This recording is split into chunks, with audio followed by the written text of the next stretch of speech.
Mr. Glover, would you lead us off in the Pledge of Allegiance, sir?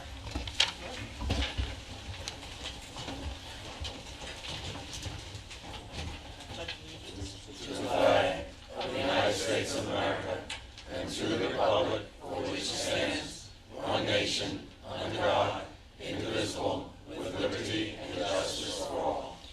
right, we have a special chaplain here, Pastor Scott Kranick, and I don't know if I pronounced it.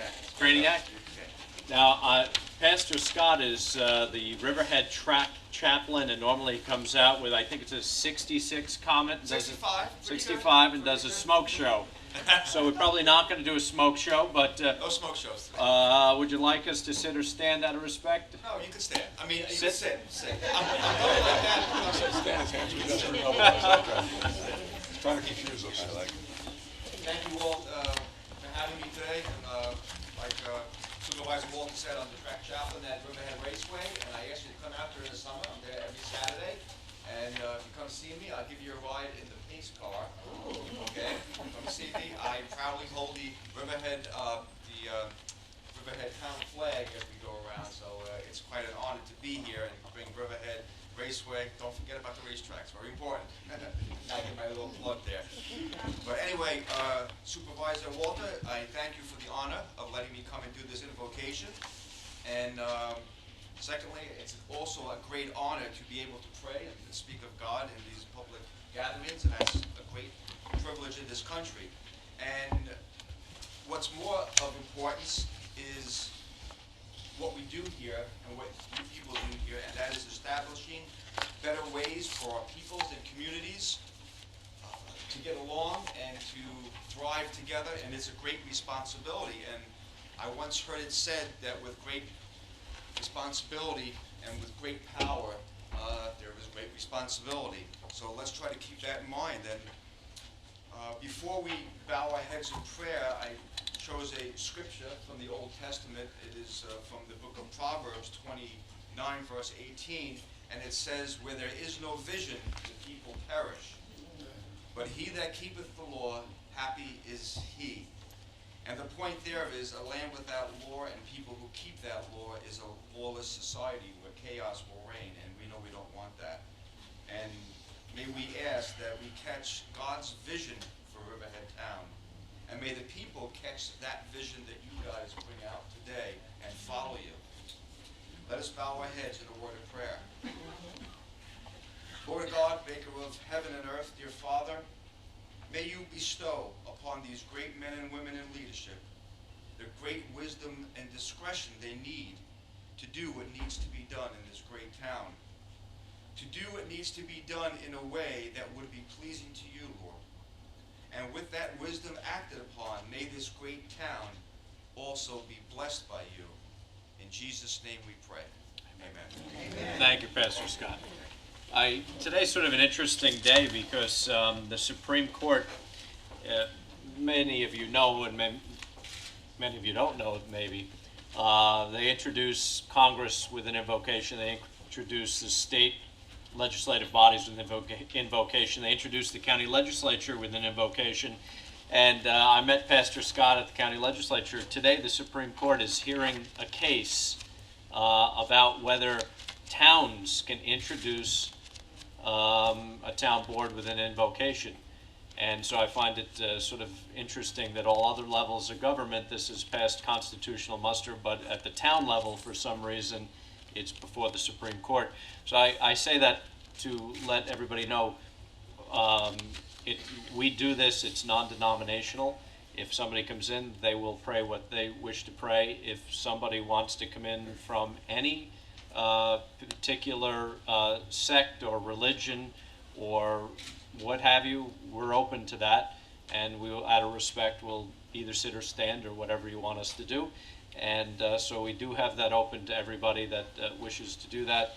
And I hope that the wisdom, that God's wisdom is with the Supreme Court, making this very interesting decision. With that, John. I make a motion to approve the minutes of the town board meeting of October 16, 2013. So moved. And seconded. Moved and seconded. Vote, please. Giglio. Yes. Gabrielson. Yes. Wooten. Yes. Dunleavy. Yes. Walter. Yes. The minutes are approved. Let's see, under applications, a special event, Chapter 90 applications. These are pending town board approval. The Smithtown Hunt will have a scent hunt with hounds and horseback riders at the Epcal property December 8th, March 2nd, and March 16th. The Lions Club of Riverhead will have their annual Christmas parade through downtown, and that's December 1st. Under reports, Town Clerk monthly report for October, $9,492.31. Tax receiver utility collection report for November, $900,787.01. Police Department submitted their monthly reports for September. The Sewer District Discharge Monitoring Report was submitted for September. North Fork Animal Welfare League submitted quarterly financial statements for 2012 and 13. Under fire district information, our 4 fire districts, Jamesport, Manaville, Riverhead, and Wading River, all submitted their adopted 2004 annual budgets. Under correspondence, a letter from Larry Sims dated October 16th urging the town board to table resolution 722, and that was adopting amendment to chapter 108 parking schedule. That was from the October 16th town board meeting. Another letter from Larry Sims with regard to resolution 724 from October 16th urging the town board to table resolution 724 regarding adopting amendment to chapter 108 rental dwelling units. Also under correspondence, the Conservation Advisory Council recommendations to the town board, there were 9 altogether. John Abbott, Gerald de Aversa, Farm Country Kitchen, Peter Gala, Prager, Skydive Long Island, Brian Stark, and Sheehan McNamara. And that is it.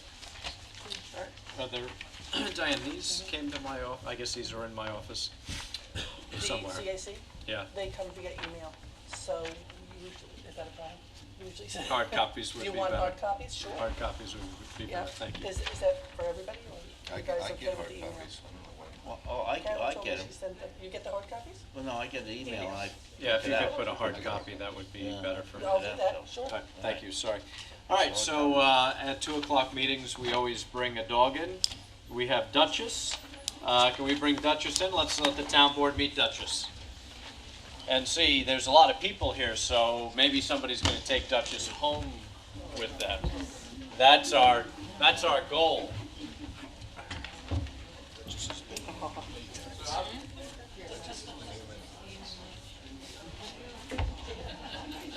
Jim, you wanna, since you know Duchess, you can give me a little cheat sheet here.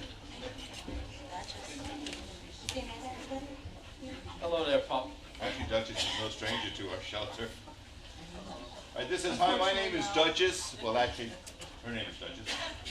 I was adopted out of Riverhead Shelter in 2011 and returned 18 months later because someone had a baby. Not me. I am 4 years young and absolutely lovely. One of the volunteers takes me home for sleepovers and says I am perfect, housebroken, and quiet. I love to play ball and ride in the car. Please adopt me and give me another chance. I am a really good girl. So, just raise your hand. Let us know when Duchess is going home. We do this every 2 o'clock meeting, and hopefully, we've been successful before. Hopefully, we can continue to do that. So, it looks like it's a great. Yep, She's a great dog. she's an absolute sweetheart, very playful.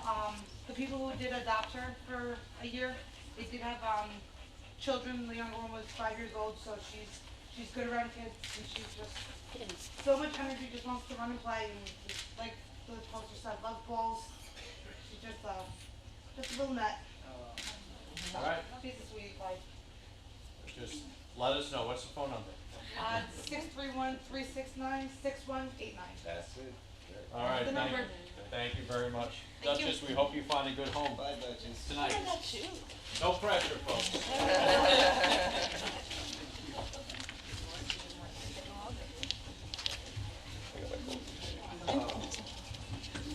She is.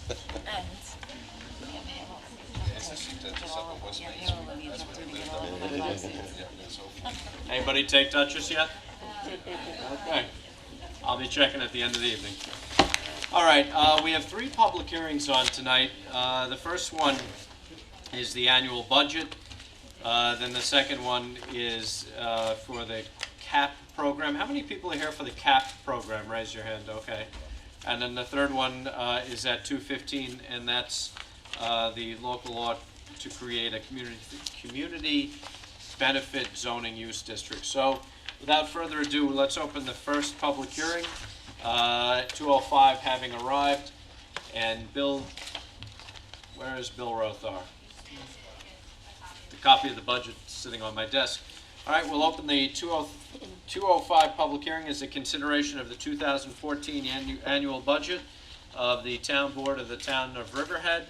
The budget kind of speaks for itself, and I'll open the hearing. Does anybody wish to be heard on the 2014 budget? I'm not seeing anybody except Bill, and if nobody. Sean, is this in regards to CDBG? No, this is the 2014 But that's budget. not part of the budget. No. That's part of the budget in a general sense, but this is for the entire 2014 budget. Okay, not seeing anybody come out for speak on the budget. I'll close the public hearing, and I'm going to leave it open for written comment until November 15th at 4:30 in the Riverhead Town Clerk's office. Thank you. The second public hearing is scheduled also at 2:05, and that's the announcement of public hearing to invite citizens' ideas for the community development program. 2:05 having arrived, it is now 2:14. Chris Kempner, would you like to just step up and let us know what this is about? And we officially open the hearing. This public, CBDG. But this town meeting, No. Is that working? No. oh yes it is. This public hearing is to solicit verbal and written comments and input as the Town of Riverhead 2014 CDBG application under the Suffolk County Consortium allocation. The Town of Riverhead 2014 Community Development Block Grant funds are expected to total approximately $143,261, and that's based on last year's allocation, and has in the past included allocations for the home improvement program, program administration, public services, public facilities, and public infrastructure projects.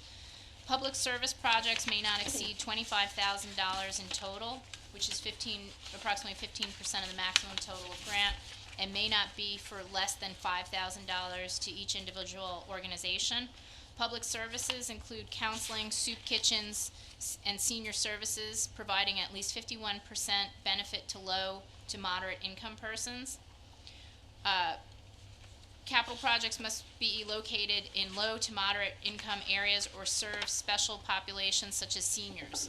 Community Development Department suggested potential grant allocations for public facilities projects would be for our home improvement program, handicap access projects, or pedestrian improvements related to our areas downtown, which is in the low to moderate income CDP. Administration funds are limited to 10% of the total Town of Riverhead 2014 budget, which is approximately $14,261. Final determinations must be made by the town board at the November 19th board meeting, as all project descriptions must be submitted to the Suffolk County Community Development Office by November 29th. And then attached to your memo is also the allocation for last year's 2013 grant. All right, thank you, Ms. Kempner. Does anybody else wish to be heard on this public hearing? Yes, please. Good luck. I'm going to read you my letter, okay? Okay. Okay. And first of all, congratulations, Sean. Oh, thank you. Jody and John. I'm Pat Snyder, Executive Director of East End Arts. Dear Supervisor Walter and Town Board, this letter is to request consideration for the use of $12,000 from available CDBG funds to cover costs associated with the repair of the handicap ramp leading to the Benjamin House on the grounds of East End Arts. In 2002, East End Arts supported the initial construction of ramps for handicap access and reconfiguration of entryway to the property with a $47,000 grant from New York State Council on the Arts. These funds were matched with $80,000 in CDBG funds through the town of Riverhead. This marked the beginning of a history of fundraising efforts East End Arts has undertaken towards site improvements, including restoration of the carriage house and paving of the property. Since 2002, there has been considerable deterioration of the ramp and railway, causing a safety hazard to the public. Riverhead Engineering Department secured a quote of $11,600 from United Landscape Associates Incorporated for the necessary repair in 2011. And enclosed, please find the reference quote, photos of the site in its current condition, and documents from 2002 describing the initial project. Great. Thank you, Pat. Could we have a copy of that? Thank you. And I know this is on our list to do. Thank you. You're welcome. Okay, does anybody else wish to be heard? Yes, ma'am. Good afternoon. Good afternoon. How are you? Congratulations. Thank you. I am Shannon Kuttner. I'm a licensed clinical social worker and a licensed New York State social worker.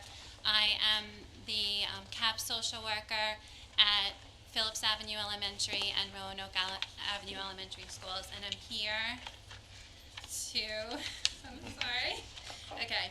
I'm here to request community block grant funds to help support our alcohol and drug prevention, education, counseling, and community services for students and their families in Riverhead schools.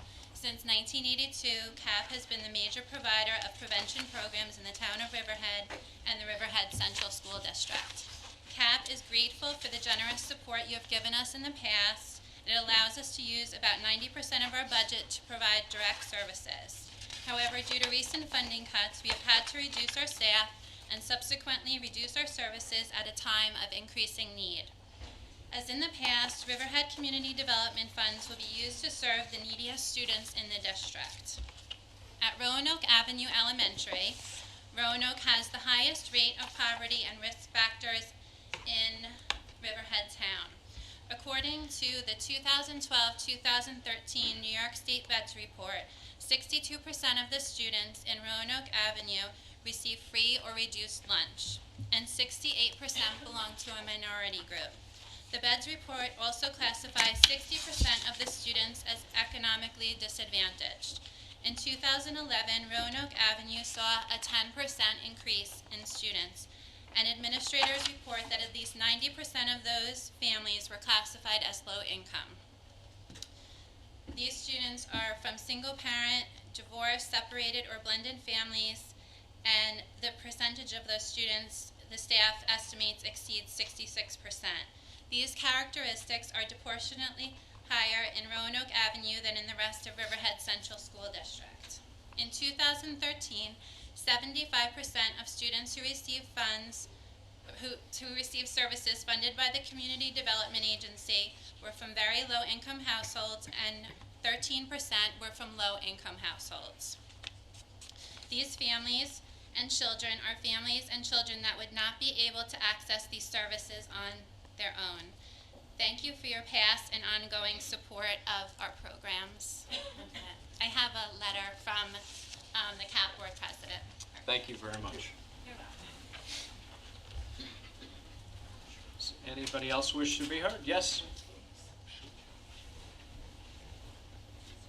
Yes, hi, good afternoon. I'm from the Dominican Sisters Family Health Service.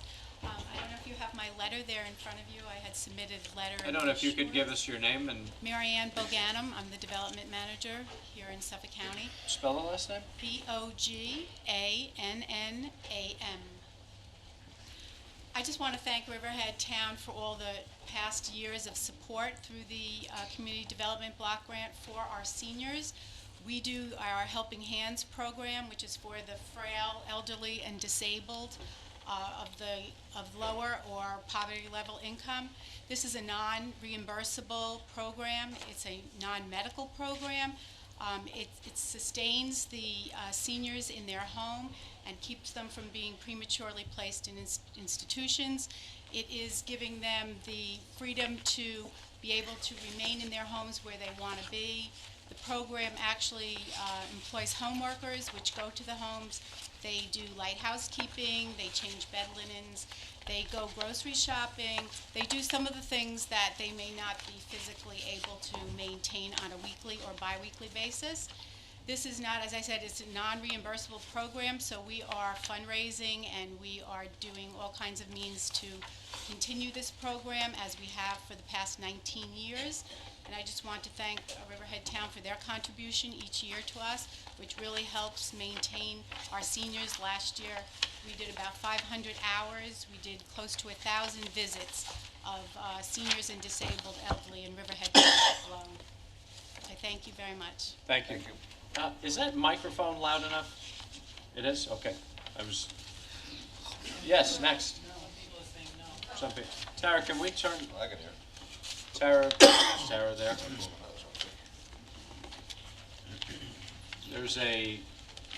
There is a way to turn it up, but we have to find Tara to turn it up. Miss Roy, Well, I'll try and speak louder. project. Okay. Thanks again for the opportunity to come this year, as we have done for several years in the past, to ask for funds from the Community Development Grant for the food pantry, which serves Riverhead's community. I think you have a copy of our letter and the attachment, and I'd just like to read it for the record. Open Arms Care Center and Project Care are again requesting a community development grant from the town in the amount of $5,000. This funding will allow our agencies to continue providing vital services to individuals and families in the Riverhead community. Your support is greatly needed, especially now in the current environment with cutbacks in food stamps and other government assistance to people in need. As we have for more than 20 years, Open Arms Food Pantry is completely staffed by volunteers, many of whom have been recipients in the past of the services. This program is a lifeline for helping prevent hunger for many people in the community. The pantry serves approximately 500 households on a regular basis each year, and about 1,200 individuals. We provide enough food for 3 meals a day for 3 days to each client, and the pantry depends on government funding to be able to keep up with the growing demand. Project Care is a community health initiative of the First Baptist Church, the Peconic Bay Medical Center, and the Federation of Organizations. Since 2006, Project Care has provided free health screenings to homebound seniors, pantry clients, and seniors who frequent the Riverhead Town Nutrition Center. The need is still great in our community. The number of individuals and families who come to Open Arms continues to increase each year. The pages attached give you additional information on Open Arms and Project Care, and restate that the requested funds will be used to purchase food, paper products, and diabetic testing supplies. Actually, all the funds last year were used to purchase food and paper bags to support the pantry. We need your support. I appreciate the opportunity to Thank you request very it. much. Does anybody else wish to be heard today on this? Good afternoon. Good afternoon and congratulations. Thank you. For those of you who don't know me, I'm Judy Barth, and I'm here on behalf of Bread and More. Bread and More is the soup kitchen located in the downtown at the First Congregational Church. The kitchen has been in operation since the 1990s, started by a former councilman, his family, and his congregation, Jim Lowe. Bread and More serves dinner 3 nights a week on Monday, Wednesday, and Thursday. We serve a nutritious meal to anyone in need.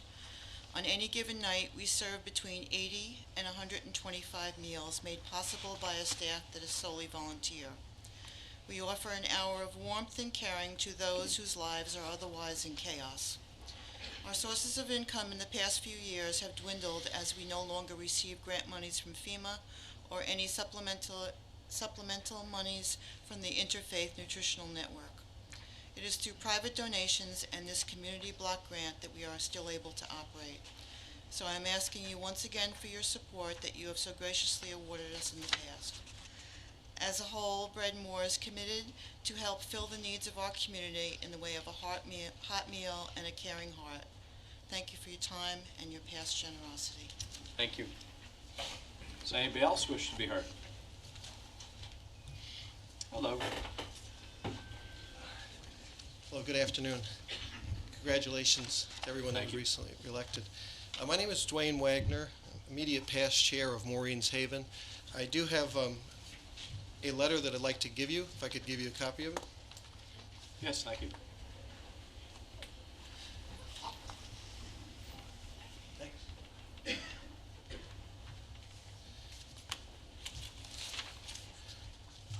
First, on behalf of Maureen's Haven, we'd like to thank you for your past support. We're going into our 11th year with the Homeless Outreach Program.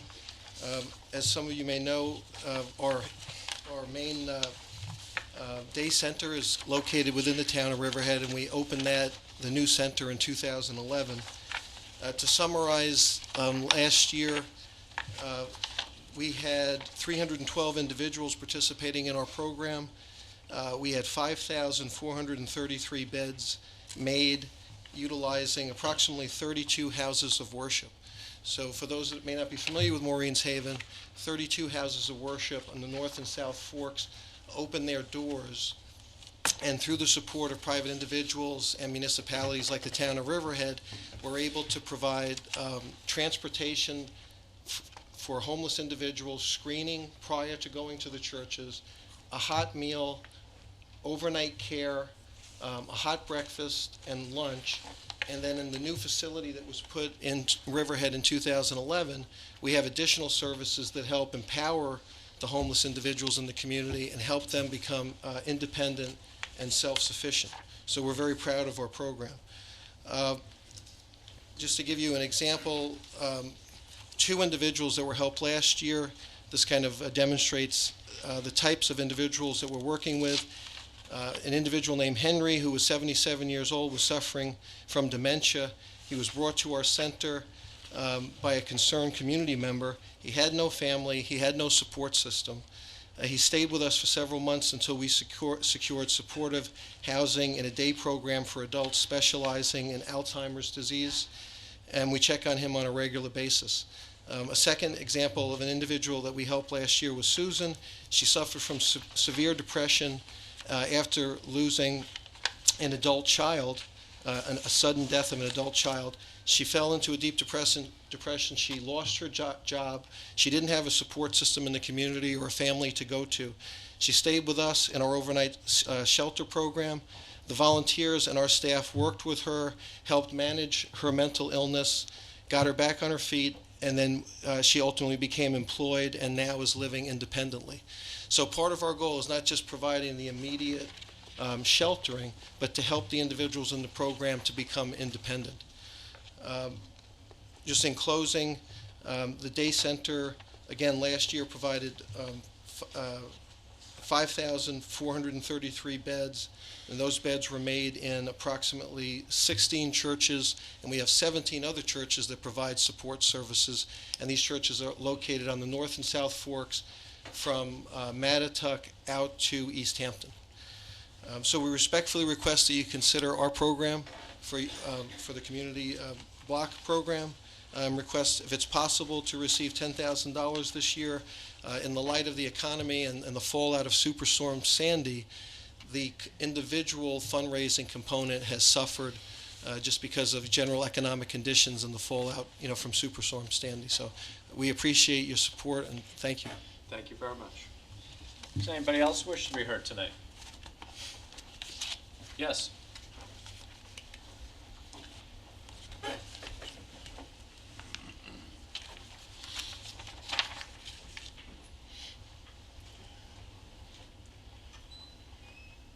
Warren McKnight, Riverhead. Sean, congratulations. John, congratulations. Jody, congratulations. Thank you, Warren. I really don't envy you up there, all of you, because of, you know, the word is out, and there's nothing wrong with that. People come to Riverhead when they need help from all over the county. The welfare department sends out there and everything else. This is an immediate concern I have, and I think it's overwhelming. But if I don't speak up, something might happen, and then it's too late. When I go down to behind Sweezy's, I see, the food bank there, and I see people with little children and stuff. Perhaps we could find a safer area for them to receive food because of Heidi Bear's Way down there, with the cars coming. They do go slow. Or maybe we could, we have a limited police department. Maybe we could send out policemen down during that time, which they probably are, but if we could keep things safer. And just one more thing. Find whatever objections or whatever problems you have dealing with Reverend Coverdale and the plan they've had for years, please make it work. Thank you. Thank you, Warren. Thank you. There might be a segue, I don't know. Does anybody else wish to be heard on the CBDG block grants? Okay, not seeing anybody, we will close the public comment, leave it open for written comment until November 15th, 4:30 in the town clerk's office. And we have the third and final public hearing. This is the consideration 2:15, the hearing's supposed to start. It now being 2:33. I open the public hearing. This is a consideration of a proposed local law to amend Chapter 108 of the Riverhead Town Code entitled Zoning Community Benefit Use District. And Bob, if you want to just say a brief word about this, and then Mr. Germano, what I'm going to do is have you manage the folks who want to speak first. The way I'd like to handle this is the people that are speaking pro will do that first, and then anybody else, starting with the school district, will bring them up. Does that work for? You don't have to leave right away? Okay. So we'll try to do it that way so it's a little easier to understand. I don't want to get into a back and forth. So Bob, if you could open us up. Yes. Today we're here to consider your comments and review them. Town Board on its motion is proposing to amend Chapter 108, which is our zoning ordinance, to allow for a new use district legislation, or a new district which would be referred to as the Community Benefit Zoning Use District, or CBD in short. It's a planned development district, a PDD, or an overlay district as it's described in the language. The purpose is to carry out and move forward some of the goals which were identified in the Town of Riverhead Comprehensive Plan in 2003, namely the construction of clustered multifamily rental dwelling units, together with a on-site community center. The uses that are called out are all by special permit, so that anybody who, if this zoning use district should get adopted by the town board, any applicant who will be seeking to utilize it in order to apply it to their particular property. This legislation does not apply to any particular property. This is a change in the code to allow for it to be added to Chapter 108. They would be required to go through a special permit hearing, and they would need to demonstrate that they are in conformity with the zoning as it's being proposed today. Again, we're here to hear your comments. The definitions are limited. They are dealing with the use of the community center, which is defined or proposed to be defined at 108.334. Similarly, at 108.334, proposal is to define workforce housing. Those are the highlights. All right. Thank you. And with that, I guess we'll turn it over to Guy. Thank you, Mr. Supervisor, and Mr. congratulations to you and to Jody and Thank to you. John. Oh, sorry. Can you hear me now? Yeah, okay. Guy Germano, on behalf of the First Baptist Church. I want to say very briefly that on behalf of the church, is very pleased that the board is now entertaining this legislation. As you know, it could very well apply to plans that the church has, that this has been developing over the last 10 years. I have some very brief comments, written comments to the legislation. They're more in the way of, they're details as opposed to anything significant. I'd just like to hand that up now. Thank you.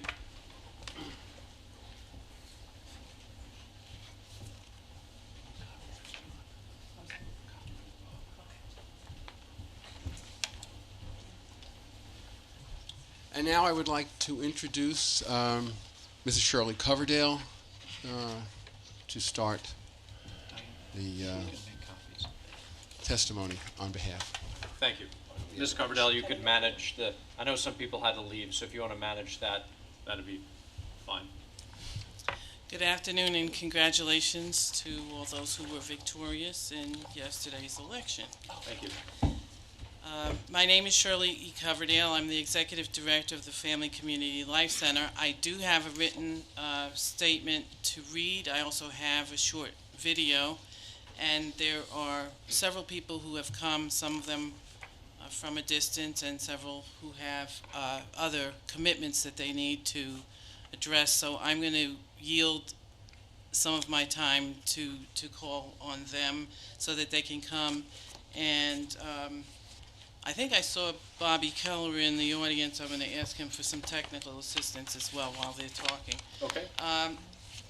Okay. I'm going to call on Edgar Goodale first of Riverhead Building Supply, followed by Demetrius Kadenas from the Peconic Bay Medical Center, and Howard Bluver from Suffolk County National Bank, in that order. Thank you.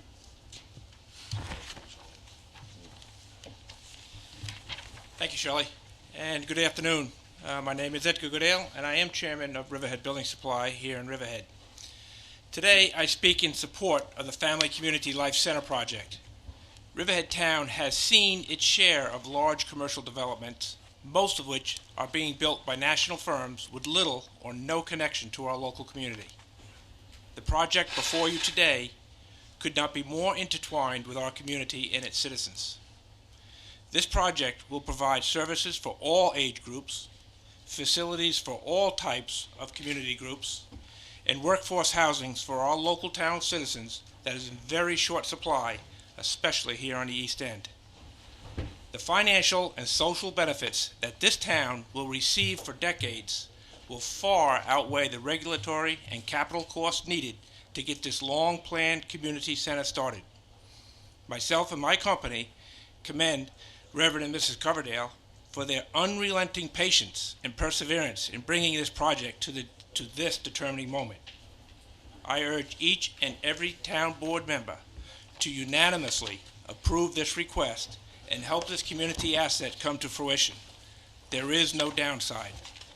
Thank you for your time. Thank you, Mr. Goodell.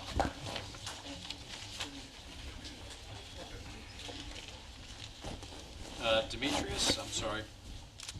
Were you next? Good afternoon and congratulations. My name is Demetrius Kadenas. I'm Senior Vice President at Peconic Bay Medical Center, and I'm here to speak on behalf of Andrew Mitchell, President and CEO, who wishes he could be here, regrets that he can't be. He is away at a conference. PBMC Health's mission is to improve the health of our community. That mission is best met when collaborative organizations share the same goal. The Family Community Life Center aims to promote quality family life and a better sense of community among residents in Riverhead and neighboring districts.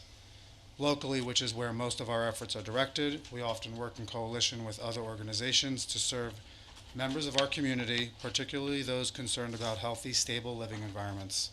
Having a community resource for healthy family uses will loom large as a decisive factor in selecting Riverhead as a place to live. Additionally, multifamily housing allow the more sustainable rental options that working families and seniors need. The recognition of a community center and a new housing development is an important element of economic development. Creatively acknowledging community assets and providing equitable opportunities to live close to work can help promote a positive quality of life. PBMC Health is a leading employer and healthcare provider for the town of Riverhead and surrounding communities, and the need for increased housing stock and healthy living environments will continue to be a priority for our region as our medical center grows. We look forward to working collaboratively to meet the current and future needs of our community. Thank you, sir. On behalf of Andy Mitchell.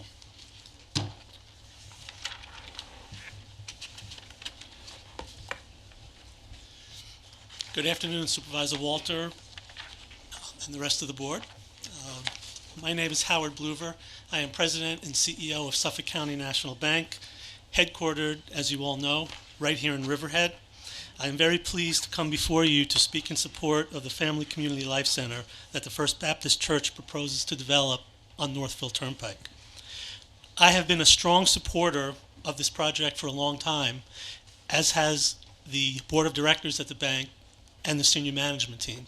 I do note that Edgar Goodale, who spoke before me, is also on the Board of Directors of the bank, and we have talked about this many times. The project is rooted in the belief that helping local families help themselves is the best way to build a truly successful community. The project is both multidimensional and multi-generational. It will provide high-quality educational, athletic, and artistic opportunities to local residents. It will provide high-quality childcare services that would enable parents to go to work with peace of mind. It will provide a wellness center for seniors that will reduce healthcare costs. It will provide a place for families to meet and congregate in a safe, high-quality environment. All of these services are both essential and enriching. However, in the brief time that is allotted to me, I would like to place particular emphasis on one element of the project that is near and dear to my heart, and that is the development of a significant block of workforce housing. Before coming out to the East End to take control of Suffolk County National Bank, I served for many years as a board member and ultimately as board president of Neighborhood Housing Services of New York City, one of the largest and most successful affordable housing nonprofit institutions in New York City. I saw firsthand, for well over a decade, the extremely positive impact that building workforce housing has on local neighborhoods. Doing so brings myriad benefits to local communities that are multiples of the cost of building the housing in the first place. The project under consideration today would provide 125 one- and two-bedroom apartments that will accommodate working families in our community. I cannot think of a single thing that is more important. Both Riverhead and Long Island as a whole are in desperate need of high-quality alternatives for housing that young and growing families can afford, and that will enable hardworking and ambitious young people to start their lives and careers in the neighborhoods they grew up in. The vision for FCLC, first conceived and articulated by the Reverend Charles A. Coverdale, pastor of the First Baptist Church, recognizes and provides a practical reality to this, a practical solution to this reality. I hope the board recognizes the positive impact of this project will have on our community and supports it today. Suffolk County National Bank and its employees will do everything we can to see this project through to its completion. I thank you for your time and attention today. Thank you.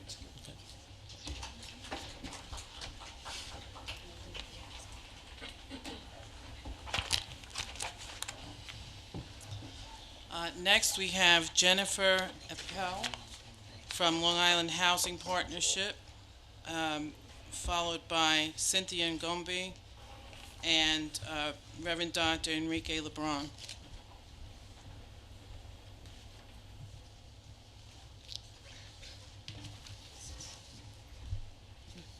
Good afternoon, Supervisor Walter and members of the Town Board.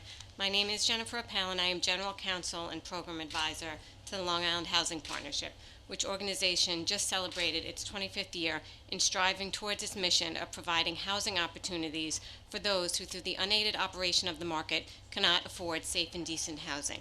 We accomplish this just not through our own developments and counseling programs, but also through advocacy and support of affordable and diversified housing proposals by municipalities, which why we are present this afternoon. As was unfortunately illustrated by Superstorm Sandy, there is a lack of the necessary mix of housing to meet the needs of all Long Islanders, including single people, young couples, families, and seniors. Specifically, there is a lack of multifamily and affordable housing, which will allow all those who wish to live on Long Island and in this area the ability to do so. According to the Long Island Index, only 17% of all housing on Long Island is multifamily, versus other parts of the region similar to ours that have 38%. A diversification of housing is necessary to allow this part of the region to continue to thrive. LIHP believes that a code which encourages development in areas where it has been determined that this type of housing is warranted, specifically in areas with access to major roadways, and a code that further requires not only an affordable workforce or component, but a community benefit as well, will help to meet the housing needs of this area, and moreover, to help keep young families and seniors alike here in this part of Riverhead. Thank you. Thank you very much.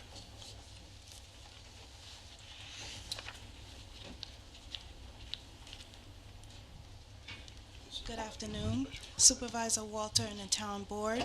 My name is Cynthia Ngombe, and I'm a Regional Outreach Contractor on behalf of the state agency NYSERDA, the New York State Energy Research and Development Authority. NYSERDA, through its Economic Development Growth Extension Program, formerly also known as EDGE, is proud to support the First Baptist Church of Riverhead's plan for its new facility called the Family Community Life Center, which is to be located in Riverhead, New York. The EDGE program, through its outreach contractors, such as myself, I represent Solar One, and here on Long Island, our subcontractor is the Community Development Corporation of Long Island. We've been working closely with Ms. Coverdale and First Baptist Church to support their efforts to see their vision come to fruition. We support First Baptist vision for responsible development of the Family Community Life Center, which will include an adult daycare facility, a child care center, fitness center, professional suites, community education classrooms, and workforce housing. These new facilities will serve the East End community as a primary community center and a refuge for people during times of crisis. Since 1999, NYSERDA, through its outreach contractors, have been helping businesses, not-for-profits, and homeowners access state incentives for energy efficiency and renewable energy projects. We continue to do so in support of this vision of Family Community Life Center. The First Baptist Church of Riverhead is a new partner in our efforts, and NYSERDA looks forward to working with First Baptist to secure all available energy efficient incentives and energy efficiency incentives for the Family Community Life Center's new construction project. The EDGE Regional Outreach Contractors also recognize the importance of investment in this community and have begun to assist First Baptist in acquiring grants and incentives for several energy projects. These energy projects will reduce energy consumption, improve resiliency, use renewable energy technology, and remain a steward of the environment. This project has the potential to have a significant public benefit in the Riverhead community and its surrounding neighbors. The incentives that can be provided by NYSERDA, National Grid, and the Long Island Power Authority are key to this effort. These incentives include, but are not limited to, solar photovoltaics, which is also known as solar PV, solar thermal, cogeneration, and the Cleaner Greeners Community Program, which is the next round of funding is due to come out through the Regional Economic Development Council next year. NYSERDA is committed to supporting energy efficiency efforts across the state through the EDGE program and its other outreach contracts, and is committed to supporting the effort of First Baptist Church. Thank you. Thank you. Mr. Akram from Riverhead Charter School, he was listed. Did he leave? I think he had a pressing appointment. Is he here? No? Okay. Pastor? Congratulations. God bless you in the name of our Lord. the Methodist Church is praying for the political leaders, so you are all in our prayer. We hope you have a great, great season. Now, I am here to share with you that when my bishop appointed me, he appointed me to the town of Riverhead, not to the church only. So we are a community church also, and we want to share with you that in the time I've been here, a year and a half, I seen some things in the community I would like to share with you, supporting the community benefit district zoning law. I have seen group of single mothers trying to raise their kids with low income jobs, and the buildings or the new jobs that are coming are going to provide low income jobs also.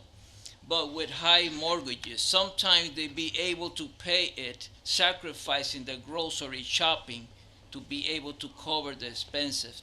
They need to prepare and help their children to school. They need to work in their house and maintenance, and also they had to help their kids to participate in curriculum activities. I found group of senior citizens living alone in their house, and God bless them if they have family around. They are struggling to pay also the bills, and they need a place to socialize. I found children and youth in our community with the need to provide more than Little Leagues. There are not enough places for them for creations and to develop the social, recreational, and cultural experience and their skills. And talking about the Hispanic Latino community, they're growing and they're complex. It is divided in two big groups: the documented one, who are professional builders, technicals, business owners, and students. Then we have the undocumented population, who are hard workers, farmers, handyman, and student also. Men and women who wake up very early in the morning just hoping to find a job. We have those groups also with us.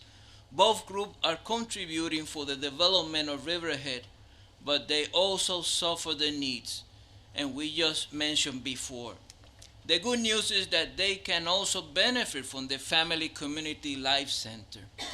I, Reverend Dr. Enrique Lebron, pastor of the town of Riverhead through the Methodist Church, who been called by God to contribute to the making this Riverhead place a better place to live together with you. I appeal to this honorable government representative to consider and pass the new zoning law, the Community Benefit District. Thank you very much. Thank you, Pastor. Mr. Clayman, Roger Clayman, if you want to step up, I know you're on the list, and you probably have some other.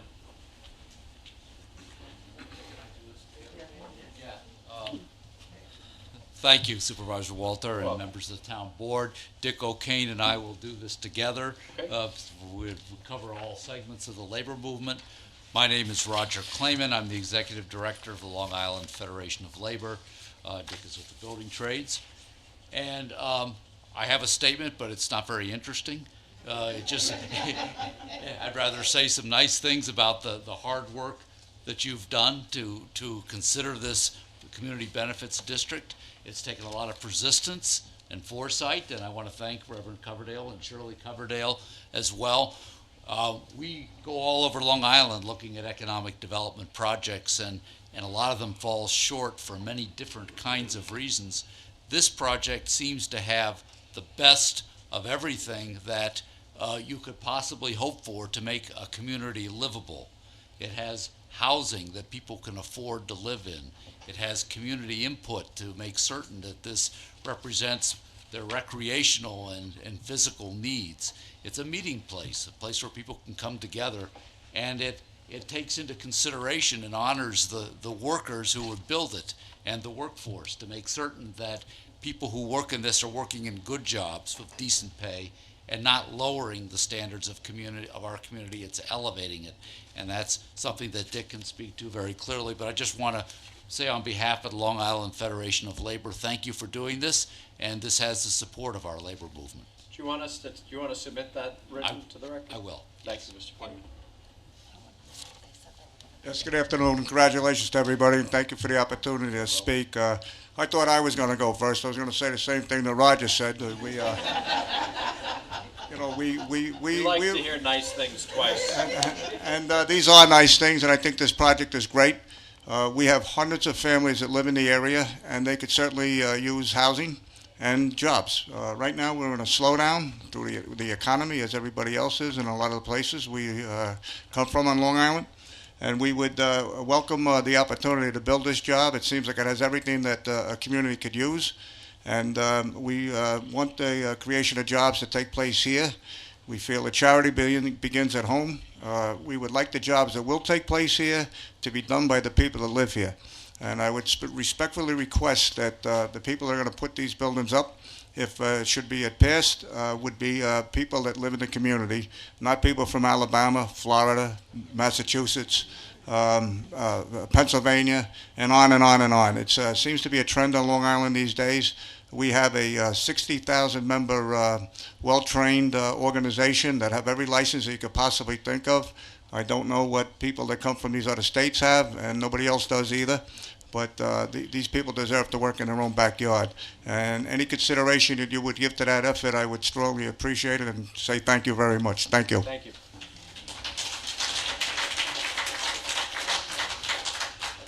Okay, who else what we're going to do is, I don't want to say, pro-zoning, I guess would be the right way to say it. And then I think there might be some people that want to speak that might have a different perspective, so we're going to stay with this perspective and then move to the other perspective. Yes, if you could state your name and affiliation for the record. Good afternoon, Supervisor and members of the Town Council. My name is Tamara Turner, and I am the Legislative Secretary for Councilwoman Bridget Fleming from the Town of Southampton. I'm here to read a letter on her behalf. Unfortunately, the Councilwoman is under the weather. Dear Supervisor and Town Council members, kindly accept this letter of support for the creation of a community benefit zoning district to support the proposed Family Community Life Center.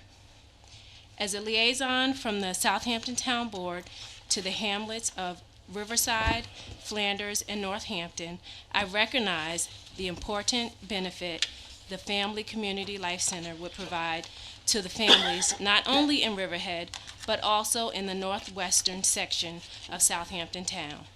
There is truly a current and growing need for safe, quality recreational facilities and intergenerational services in Riverhead and other East End communities. And FCLC's proposed facility would help to address those needs. Through my work with young people, particularly through the Flanders Farm Fresh Market and as a liaison to the Riverside Economic Task Force, I recognize what an asset the Family Community Life Center could be to the constituents of Riverhead and the surrounding communities in providing jobs, housing, child care, elderly daycare, and educational opportunities which will be available to all families of the area and will benefit the East End of Long Island for many generations to come. Thank you for allowing me to express my full support of this important project. Respectfully submitted, Councilwoman Bridget Fleming, Town of Southampton. Please send Councilwoman Fleming our regards and for a speedy recovery. Thank you for coming. Yes, sir. That's our adopted town. Good afternoon. Good afternoon. Mr. Supervisor and council members, I am Brian Joseph, Vice President 1199 SEIU, with oversight for the independent institutions here on Long Island's East End. We represent more than 350 members in 5 states and the District of Columbia, and about approximately 6,000 members out here in the East End of Long Island. Peconic Bay Medical Center, Southampton, Rite Aid, drugstores, Eastern Long Island. And we believe that this initiative by First Baptist Church of Riverhead is timely and overdue. There are many of our members who will benefit tremendously from such a project. Day in and day out, we get reports of them finding it difficult to access daycare. There are some of our members with elderly family members at home who find it difficult to find elder care for them, find a place for them to go and associate and spend time with others in a social environment. And we believe that this project will ease that burden for them, because more than often they have to make a decision as to whether they'll go to work or stay at home with their dependent child or elderly family member. So I believe that such a Nehemiah project should be given its greatest consideration with an urgency of now. So we thank you for your time, and we beseech thee to consider this project a worthy cause. Thank you. Thank you, sir.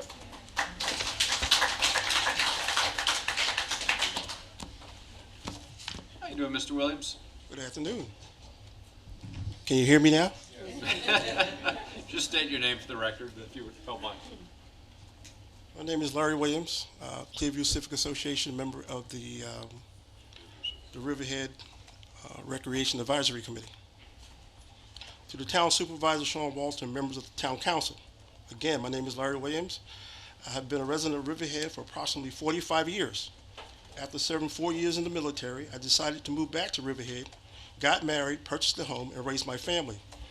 I currently serve as the president of the Clearview Neighborhood Club and a member of the Riverhead Recreation Committee. I wanted to take this opportunity to speak with you about the Family Community Life Center, FCLC. For several years, I coached children in the town for PAL. During that time, I met many wonderful kids. A few years later, I volunteered to chaperone teenagers at a youth program at Riverhead High School. During that time, I became close to several of those young adults. There were times that differences of opinions occurred, but in most cases, we were able to bring these young adults together to continue to socialize and compete in sports. We never contacted parents, nor did we ever have to contact the police. My PAL experiences demonstrates a need for youth and adult activities. Young couples who are just starting out are having a hard time in today's economy. The cost to rent a home for a family of 4 is expensive enough. When you add the cost of childcare, making ends meet could be of issue. In many cases, the construction of the FCLC will help lift the financial burdens of many. I know that because it is affecting me personally. The idea of the FCLC was presented to the Clearview Neighborhood Club leadership in September of this year. The leadership took the information back to the community for discussion and review. Immediately following the reviews, the decision was made to circulate petitions in support of the project. We were pleasantly pleased that our neighbors and other members of the community signed petitions without reservation. As president of the Clearview Neighborhood Club and a member of the Riverhead Recreation Advisory Committee, I am hopeful that Town Board will go forward with the approval of the zoning and the site plan for this much-needed project. Thank you. Thank you, Mr. Williams. Thank you.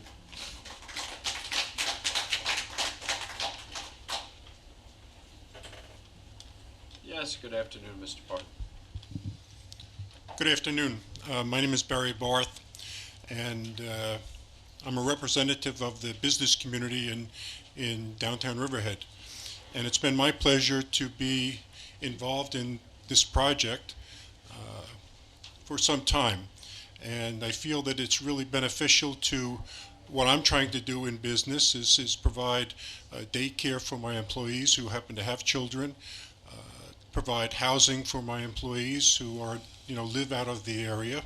And as I become grayer or whiter on top, I'm hoping that it'll be a place where I can go for recreation or cleanup or whatever is necessary.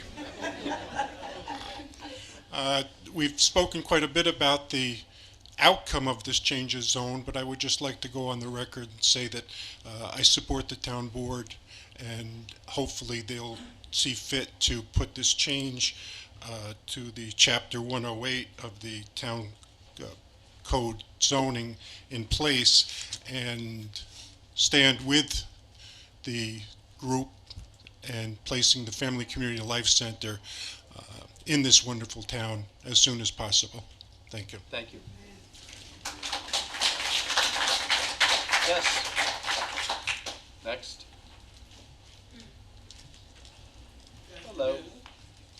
My name is Thelma White. Ms. White, just. Yes. Yeah. That better? You're not quite as It's hard tall. to speak after him. You're not as tall as Barry. Okay, my name is Thelma White. I represent the Nordock Civic Association and many members of this town.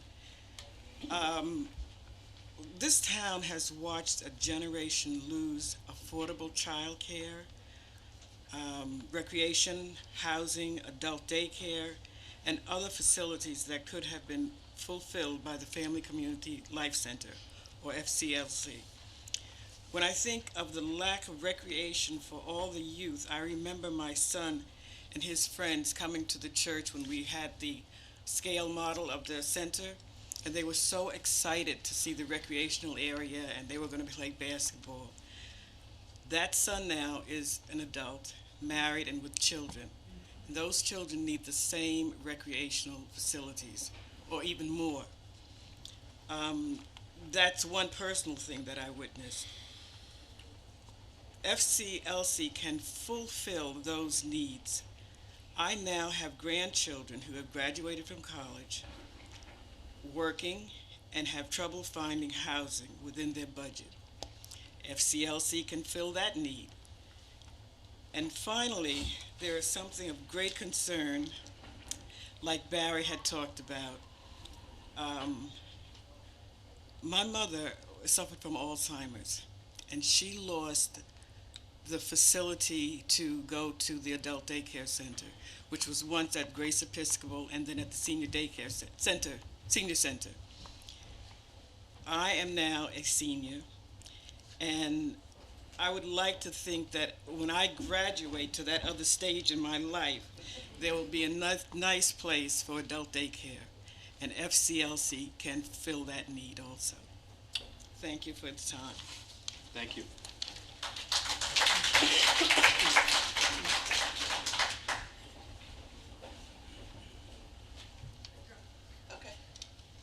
Hi, Pat Snyder, Executive Director of East End Arts.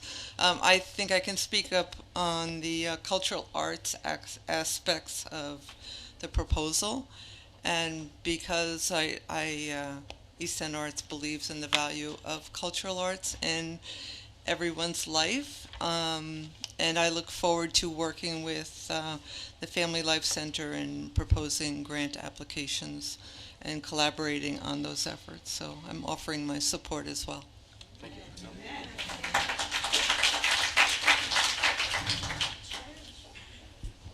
Good afternoon.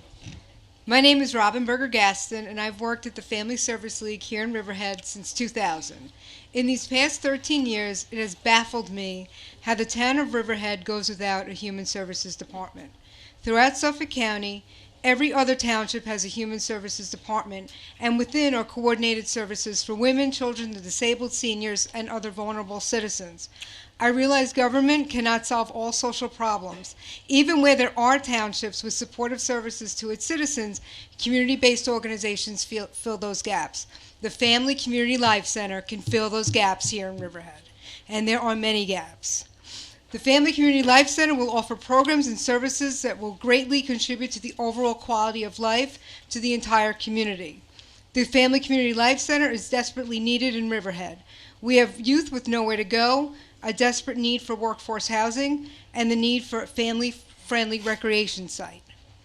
In every township except Riverhead, there are either social model or medical model adult care programs. The benefit of these programs are twofold. They help the frail elderly who cannot be alone, and they free family members from the frail elderly from providing the 24-hour supervision. All nutrition sites are wonderful. Riverhead's nutrition sites are wonderful. but they're not the same type of care as a social model adult center. As such, those needing the services who are far more vulnerable don't have that option. We are very fortunate, and I congratulate Shirley Coverdale for stepping up to the plate and taking on this monumental task. The needs of the children and families in Riverhead are tremendous, and the needy children and families in Riverhead are growing, increasing, not decreasing. Riverhead has needed the Family Community Life Center for a very long time and should do everything possible to see it to its fruition. Thank you. Thank you.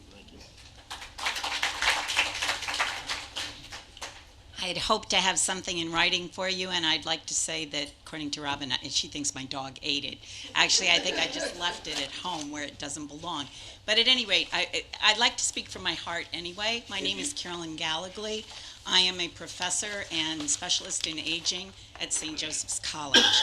As such, I was asked, or I actually worked collaboratively with First Baptist Church last year on a project where we tried to determine the need for elder care in Riverhead. And as you just heard Robin talk about it, the need is great. And I saw why on my drive out here. I don't live in Riverhead.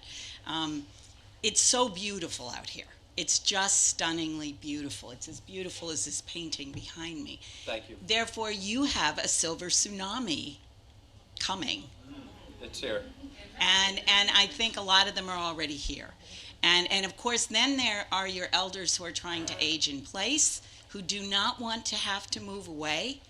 And then there are the 24/7 caregivers, the people that really have to spend their whole day and night caring for someone who is probably or perhaps developing dementia.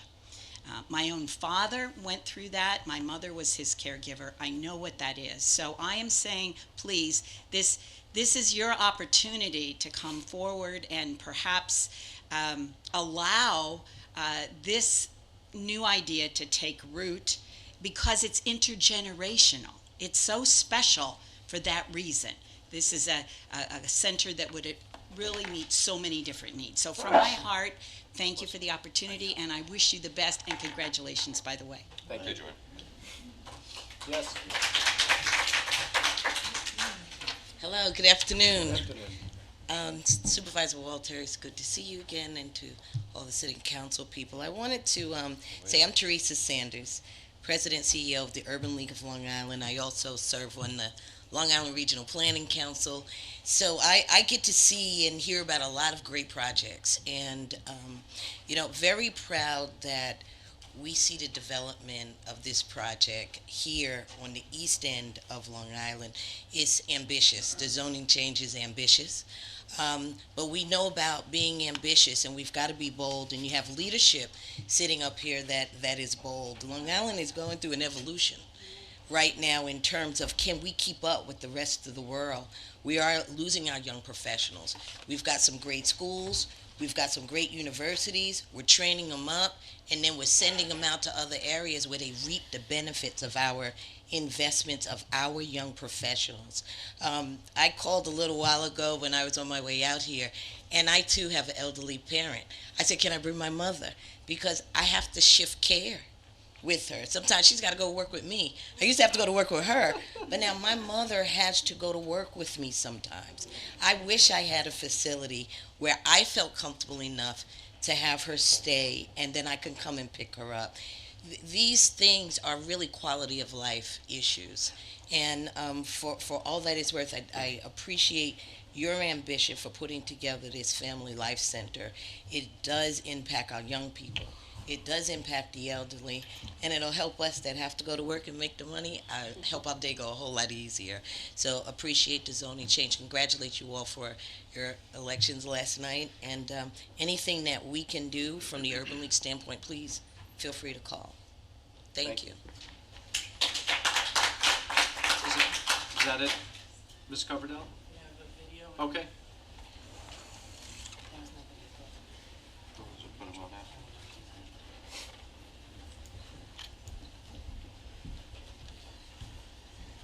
CLC's tomorrow sees a community where everyone is included.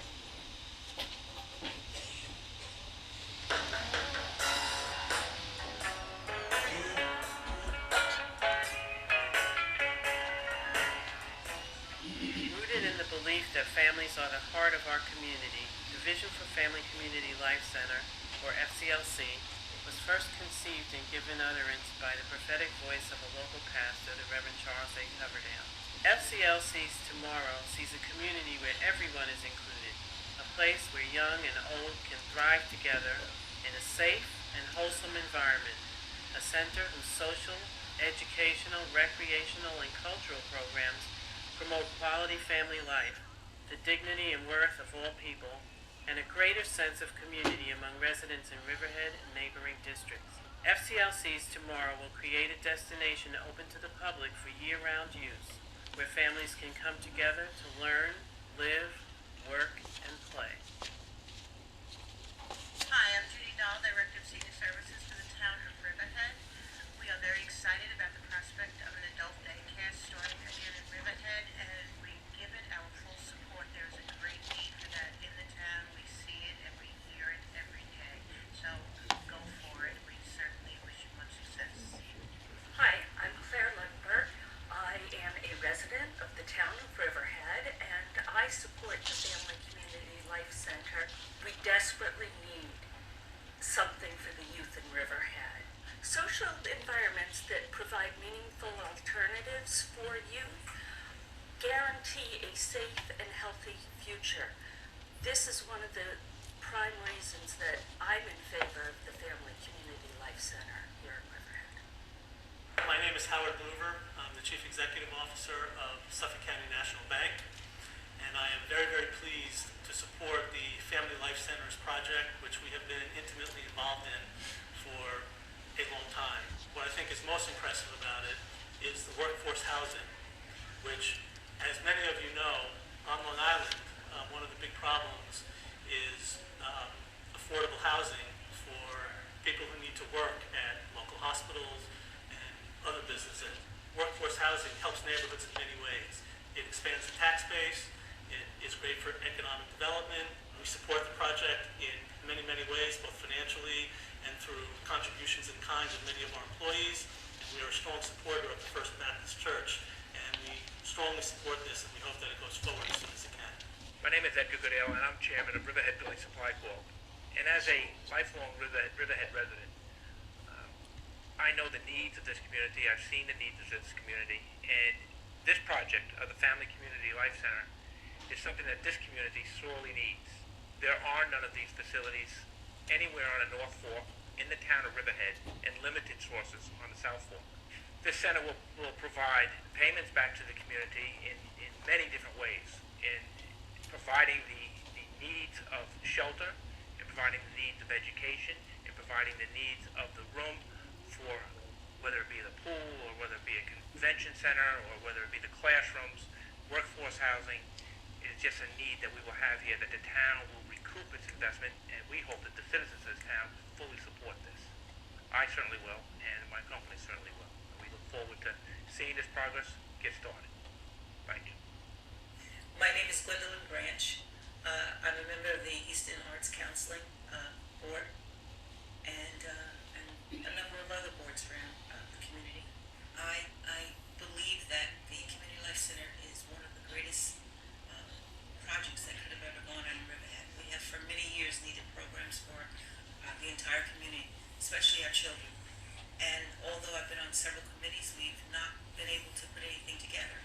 Here's an opportunity for the town to have a center that has a pool and a track and places for children and adult daycare and child care and a theater that we can do performing arts in. And it will not cost taxpayers anything. Why we don't put this as a number one priority is a mystery to me. I just wanted to take a few moments to talk a little bit about this very, very comprehensive initiative that I have come in touch with called the Family Community Life Center. I think it's an amazing initiative that they're going to be doing senior care. We'll give some of our students an opportunity to do some internships. That they're going to be doing work in terms of child care, and that the community is going to have some recreation. But the most important thing is the opportunity it provides for our youth, for them to be able to have something to do with their time. This complex has an amazing amount of potential to help us move forward and help us service our community. Hi, my name is Andy Mitchell, and I have the privilege of being the President and Chief Executive of PBMC Health. Over the last decade, we have partnered a great deal with the First Baptist Church, bringing healthcare services to the community that otherwise would not have access to those programs. It's for those reasons that PBMC Health is supportive of the Family Community Life Center here in Riverhead. This program will serve numerous purposes and help to provide people who have limited access to affordable housing, social service programs, daycare facilities, and other health-related services in one combined campus near the First Baptist Church. The vision of Reverend Coverdale, his wife, Mrs. Coverdale, and their inspiration in moving ahead with this project is something we all should be very proud of and support. Family Community Life Centers Tomorrow is a comprehensive vision that includes a media center and performing arts theater, a 24-hour child care facility, a senior citizen wellness and day health center, and a major sports and recreational compound. Office suites and 132 one- and two-bedroom apartment units will frame the center complex, providing the community with critically needed professional space and workforce housing. FCLC's Tomorrow will benefit countless future generations. It needs the continued cooperation and support of our local hospitals, our universities, our local businesses, foundations, corporations, agencies, and elected officials at every level of government. FCLC's Tomorrow needs us, today, to help the future generations. We are the ones we've been waiting for to create tomorrow's jobs, housing, and the kind of community in which all of us have a place. It's up to you and me. FCLC's vision is a glimpse of our tomorrow, and tomorrow needs us today.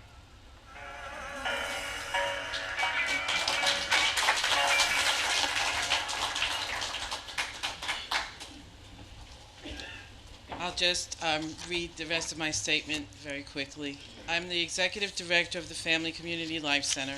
I've lived in Riverhead for over 31 years and have been a property owner in the town of Riverhead for over 24 years. I urge the members of our town board to adopt the CBD as proposed for several reasons. One, the CBD will enable the kind of smart growth mixed-use development to take place that enables young people to find affordable rental housing near to public transportation, work, and needed services. Two, the CBD will help stem the outflow of young, upwardly mobile adults away from our area. Three, the CBD will likely have a positive impact on decreasing the need for young people to double up on their relatives because affordable housing alternatives in the area are so sorely lacking. 4, the CBD will help area colleges and school districts attract and retain young faculty members who otherwise cannot afford to live in the area, especially when they are just starting out. 5, the CBD will help retirees who want to remain in the area but who can no longer afford the taxes and upkeep on their homes. 6, the CBD will finally provide for the kind of mixed-use development that offers our youth a safe and productive place to go and interesting, wholesome, and stimulating public sports, recreational, and social activities.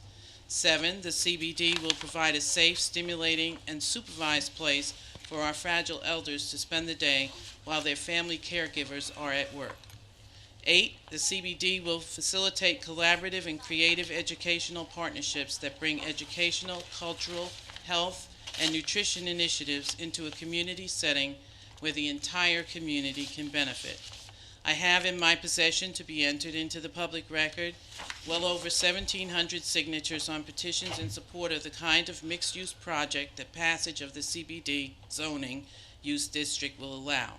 For all of the above reasons, I urge the Town Board of Riverhead to unanimously adopt the passage of the resolution to enact Article 63, Community Benefit Zoning District, Use District, CBD, as part of the Riverhead Town Code. Respectfully submitted, Shirley E. Coverdale. Thank you, Ms. Coverdale. Mr. Germano, is there anybody else with this perspective that you want to bring up? I think it's been covered and summed up adequately and succinctly by Shirley Coverdale. So that would conclude. Okay, thank you. I'd like to invite Ms. DeGrasse. Would you like to speak? Ms. DeGrasse is our school board president.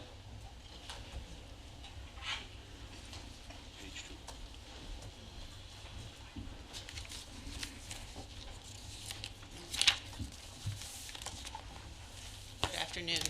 And by the way, congratulations on the election last night. Thank you. I'm certainly glad that you didn't say all the people here that are pro and then you didn't say con, because No. I'm not coming up here as a con. I'm not in the school. I represent the Riverhead School District. I am the president of the school board. The school board is not opposed to the zoning change. The school board is not opposed to the Family Life Center. The school board is not opposed to workforce housing. The school board is opposed to it being tax exempt. Let me give you a little history of the Riverhead School District in the last few years. I'm sure all of you are aware that we operate under a 2% tax levy cap now. This coming year, 2014-15, in the school district is going to be even tighter. It's going to be 1.66. Riverhead School District has lost approximately 50 teachers in the last 3 years, thus making contractual limits in the classrooms to be right at contractual levels.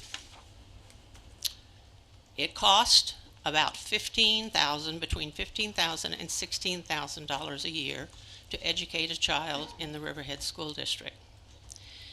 If you open workforce housing on tax-exempt land, we do not receive any taxes, and we were fortunate enough to have a $78 million bond passed. That is bringing the school district's facilities back up to speed. With the exception of the high school, there is not too much extension in it. The school district this year, in September, was surprised with 200 additional registrants. We are not like the school districts of Lindenhurst and Half Hollow Hills that are closing schools. We are packed to the limit. So I'm asking you not to not pass this this legislation. I'm asking you to consider what it will do to the school district. Thank you. Thank you, Mr. Gross. Yes.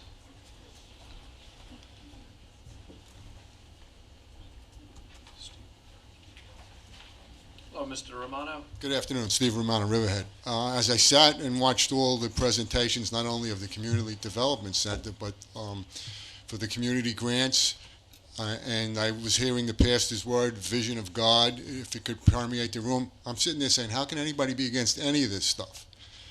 But then the school board president comes up and indicates something to me that I wasn't aware of, and I think God would want total honesty. I have no problem with the zoning change, but I didn't know that this would be tax exempt.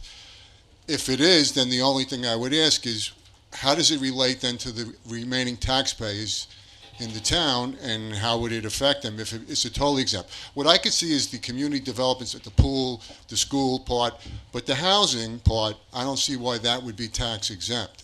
They would just be like anybody else. And I guess my question at some point for the Community Development Center people would, what's affordable? Because you constantly hear affordable. When the apartments were built down on Main Street, you hear affordable. What is it? Is it $1,000 a month, $800, $1,200? That's the kind of number that you don't really hear, and I don't even know if they have those numbers at this point. Is it too preliminary? So, like I said, I'm all for this. I think that sounds great, but I really would like to know in the end, if it's going to cost taxpayers, what it's going to cost them. That would only be the fair thing. Thank you. Thank you, Mr. Romano. Does anybody else wish to be heard? Mr. Oxman?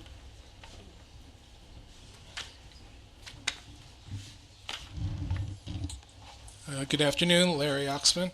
Congratulations, John, Sean, Thank you. and Jody. I hope that you continue the path that you're on and lead the town. And this type of zoning, which I very much support, is an example of leading the town. I really wanted to talk about the zoning. Obviously, the project that was spoken about by most of the people that came up to speak was specifically about a project, and I think that we first have to talk about the cornerstone, and the cornerstone to make that project possible is the very zoning that is the subject of this public hearing. So a couple of other speakers spoke about the need for affordable housing in the town of Riverhead, and I've always been a strong supporter of that.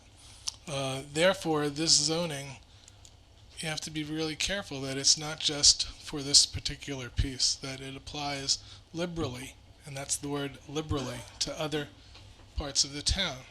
So with that, I have some questions. And I also didn't realize, I reread it, it's for rentals only, but yet there is language in there talking about ownership.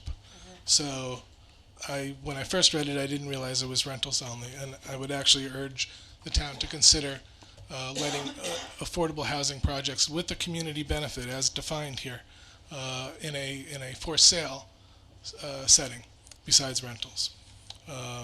You talk about, and in that same vein, you talk about professional space where someone occupies that very home.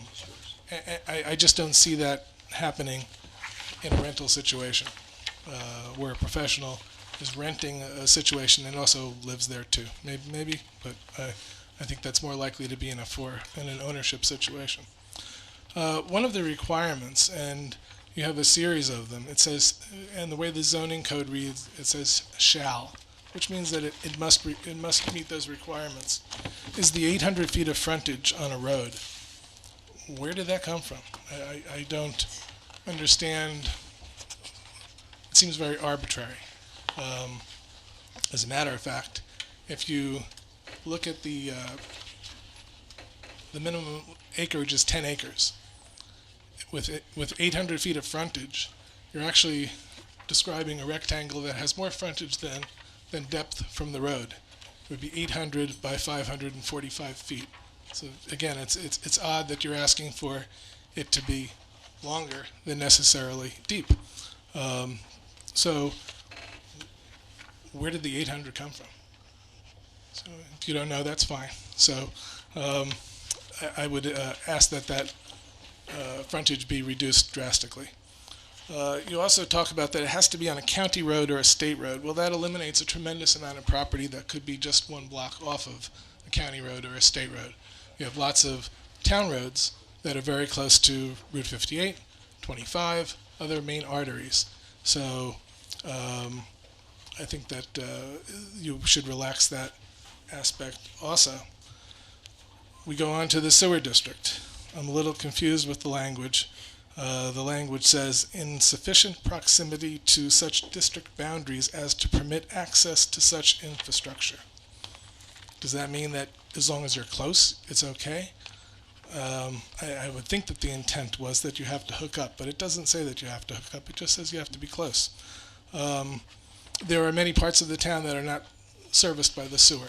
You have Wading River. You have other hamlets where affordable housing and a community benefit would be ideal.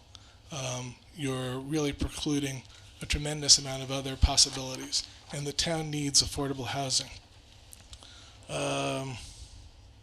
Buffers, interesting. Buffers have been certainly being talked about recently. The buffer, according to the zoning as written, is 25 feet. But it's going to have some commercial aspects. And it may not be this project that many people spoke in favor of. It could be another project. But you just passed legislation that required 50 feet. So either reduce the other one or possibly increase this. And here you have a 10-acre piece, so you certainly could have large buffers.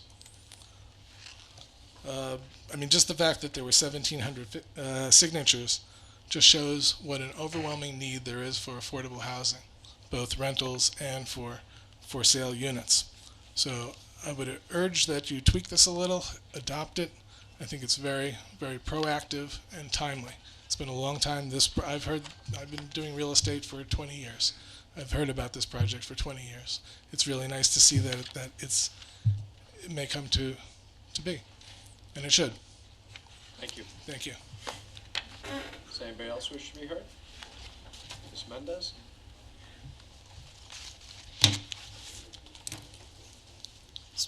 Putting my purse down. Slip off. Dominique Mendez, Riverhead Neighborhood Preservation Coalition. Although I do think that the First Baptist project that there has been a lot of focus on, it sounds like could be a really wonderful project, the way it's described. Like Larry, I do have a number of concerns about the zoning itself and how that's been written. And some of it could apply specifically to this project and other things more broadly. So first, maybe a little bit more specifically about this project. I don't see anything in the code that required there to be a community center or any other community benefit other than the fact that it would be 100% of residences meeting workforce housing affordability standards. Although this particular project has been advertised as having a very significant recreational component for the community, I don't see anything that requires it, and without that requirement, there's a chance it won't happen. It's not that the church doesn't have the intention for it to happen. I'm sure they do. It sounds like a fabulous project. But you never know what the future will bring, what issues could arise, financial. Without something in the code possibly requiring maybe certain percentages of certain uses, I don't think it's inevitable that that will happen. Sometimes people have these great ideas and great goals, and it just doesn't come to fruition, and that would be a concern. I realize that the planning board might be able to require in their site plan approval that the community center and recreational buildings in this particular project be constructed at an early phase, which maybe would have to be completed before the phases. But as we've seen before, and I know more than most full well, this board cannot control the planning board. You don't tell them what to do. So any assurances you could give us that the planning board might do that during site plan approval would be fairly meaningless. So although it's a possibility, I'm not sure how we would know that would truly happen. Another concern is that if this project were to go forward with the developer getting the development rights free from the county, is there a way to ensure that the purchased rights preserves land in Riverhead? If we can't ensure that, then Riverhead may lose this really big community benefit of having more preserved land as a trade-off for allowing the developer to exceed the number of units per acre. That would be a real loss. I'm not sure that that's doable, but without that, it would be a real loss. We'd really miss an opportunity. Now I'd like to focus on the bigger picture a little bit more, because the public hearing actually is about the new overlay zone that could land on other properties, not just this property. It's not about approving or denying or supporting this one particular project. Although the intent of the zone mentions incorporation of on-site community center and non-residential uses, we heard a lot of people seemingly thinking that this code requires multiple uses and requires all these community benefits. I didn't notice any clear language that does. It seems to me that someone could simply build a very dense, low-income apartment complex and comply with this zoning. I doubt that's your intent, but it seems to me that might comply. Truthfully, unless there's something in there that requires a certain amount of those uses, then it's almost disingenuous to focus on those uses in the intent. I mean, the intent says such development is to be combined with on-site community center and non-residential uses, and I'm reading from the proposed code, that together or individually provide an enhancement of not only the subject project for its residents, but for the use, enjoyment, and enhancement of the surrounding community as well. That sounds great, but I don't see anything in the code that requires that. I'm sure that language like that does help garner public support, but I'm not sure it's honest. In the end, it's what's expressly required, allowed, and prohibited that really matters most, not the intent. Again, something I'm acutely aware of and have been reminded of. So I ask you to make sure that what is expressly required, allowed, and prohibited in the code directly corresponds to the intent and vice versa. I have another concern, and I think, again, agreeing with Larry Oxman here, I think he kind of telegraphed that we don't want to be in a situation where the board is crafting zoning to accommodate a single project as conceived by a single property owner. We had a situation with a retirement community zone where the board passed zoning and it satisfied the developer's desires on what he wanted to build. But in the end, the majority of the board came to the conclusion that it didn't necessarily meet the overall public's needs. I just want to try to avoid that happening. Sometimes it's easy to get myopic and think this is a great project and not think bigger picture. As far as I can tell, this zoning could be applied to numerous parcels. Yet, although I personally have tried several times and others have asked for those parcels to be identified, we've not been provided with that information. I must assume this board doesn't have that information. You do? There's a frequency analysis. When did that come? At the work session. I've asked for that from several times and thought that wasn't available. Yeah, I've been asking for it for over a week, as has the group to the East End. We'll get it to you after the hearing. Wow, that's we work interesting. quickly. I have been asking for it, but not from Rick. I haven't asked Rick. I asked another party, and so did the group for the East End, and we haven't been provided with that. That would have been great before now. So that's one of the things that should have actually been ideally released to the public, ideally to us, but also put online. That should be easily accessible, because I'm coming in here having asked multiple times, and other people having asked multiple times for that information, haven't gotten it. So how am I to say, how are we to look at a zone if we don't even know where it would land? How are we to really comment on that? And that's a serious issue, and in fact, I think you might consider rehearing it because that information was not made available to the public. And so, Actually, it was done at a work session on camera. no, there was a general reference to it. I followed up asking. We'll give it to you. Dominique, I was the person that she asked. Was my impression that the question that you and Jen Hartnagel were looking for were where the PDRs were coming from in the town of Riverhead. All right, No. Well, we're not going to get into that. Rick will give you the frequency analysis. Wow. Okay. And I'm going to leave it open for written comment, so you'll be able to comment. That would be great. I also want to say a couple of things. That the 50-foot buffer, I agree, you should extend that buffer. Although this may not be commercial, there would be a commercial component. It's very dense. It's not residential, typical residential development. And I too found that 800-foot requirement totally arbitrary, and again made me concerned that this was a little bit. Some of these things seemed written and crafted for one project rather than to look at the big picture. And that would be a shame for that to happen again, And so I just wanted to kind of raise a red flag so that doesn't happen. Thank you. Thank you.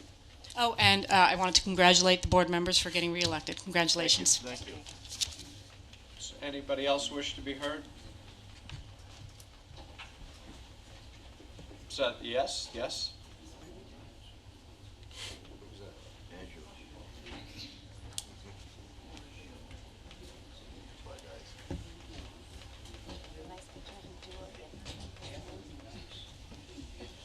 Good afternoon and congratulations again.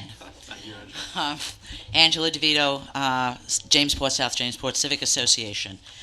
I too had gone through the specific language that you're proposing for this overlay district and just had some questions. One was with the 800-foot frontage that has been and how that was arrived at. And I'm sure that those written answers will be provided people.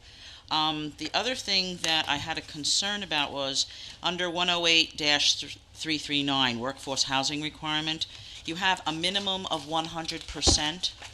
can we go above 100% with regard to dwelling units that are to be rented or sold to households? Minimum of 100% doesn't make sense? I don't know how you go higher than 100, because that's all. So isn't it just all, or 100% much, yeah. of that, and the word minimum there would be, need to go out. And we are using the definition of professional office as it currently appears in all of our rest of our codes? Yes. Is that going to be applied there? Thank you. And the other concern that was raised this afternoon by the school board with regard to monies, that has come up before, and I wrote myself some notes on it. And one of the things is that this center, the specific project, not so much your overlay district that you're creating, will be providing athletic services for youth grades 7 to 12. Basically means that for the school district, they can now spend less of their tax dollars on school sports programs, which provides them with an additional cost to meet their needs. You also are providing with this specific project K-4 recreation activities for which currently the school district is unable to because of the reduction in their costs. So those are monies that they will not have to find and look for. You will also be providing with this project an additional 200 pre-K students coming into school with being better prepared so that the amount of school district funds that need to be spent on assistance to these children to give them additional training and such to actually prepare them better will not have to be there. So the concern for that, I think, can be offset. And as the town, I would suggest that returning to the school district, that they look a little bit more closely as to what this specific project is going to provide and what that means in terms of their cost savings. And the other thing that has not been ruled out, and I know it's been raised here before in work session and other times, is payments in lieu of taxes, pilots, for this particular project. Thank you. Thank you, Mr. Vito. Does anybody else wish to be heard? All right. Not seeing anybody, I'm going to close the public comment portion and leave it open to written comment until November 15th at 4:30 in the town clerk's office. Folks, thank you very much for coming out. We're going to go into resolutions now. Does anybody wish to comment on resolutions?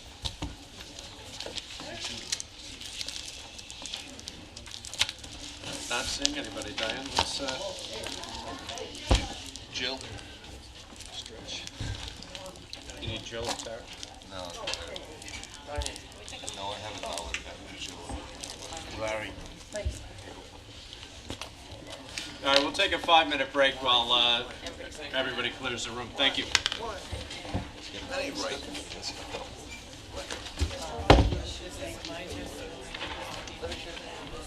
I got $1 bet with Jill. You're trying to steal my money.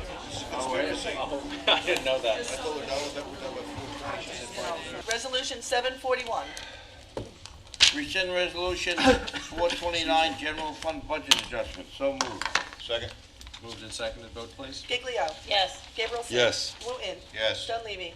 Yes. Walter. Yes. Resolution adopted. Resolution 742. 1998 Peconic LLC Water Service Capital Project Budget Adoption. So moved.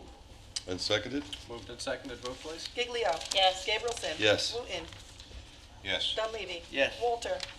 Yes. Resolution adopted. Resolution 743. Authorized settlement of sewer rent overpayment for Calverton Sewer District. So moved. And seconded. Moved and seconded. Vote, please. Giglio. Yes. Gabrielson. Yes. Wooten. Yes. Dunleavy. Yes. Walter. Yes. Resolution adopted. Resolution 744. Acceptance of donation and establishment of budget for solar recycling program. So moved. And seconded. Moved and seconded. Vote, please. Giglio. Yes. Gabrielson. Yes. Wooten. Yes. Dunleavy. Yes. Walter. Yes. Resolution adopted. Resolution 745. General Fund Justice Court Budget Adjustment. So moved. Second. Moved and seconded. Vote, please. Giglio. Yes. Gabrielson. Yes. Wooten. Yes. Dunleavy. Yes. Walter. Yes. Resolution adopted. Resolution 746. The General Fund Senior Center Budget Adjustment. So moved. And seconded? Moved and seconded. Vote, please. Giglio. Yes. Gabrielson. Yes. Wooten. Yes. Dunleavy. Yes. Walter. Yes, sorry. Resolution adopted.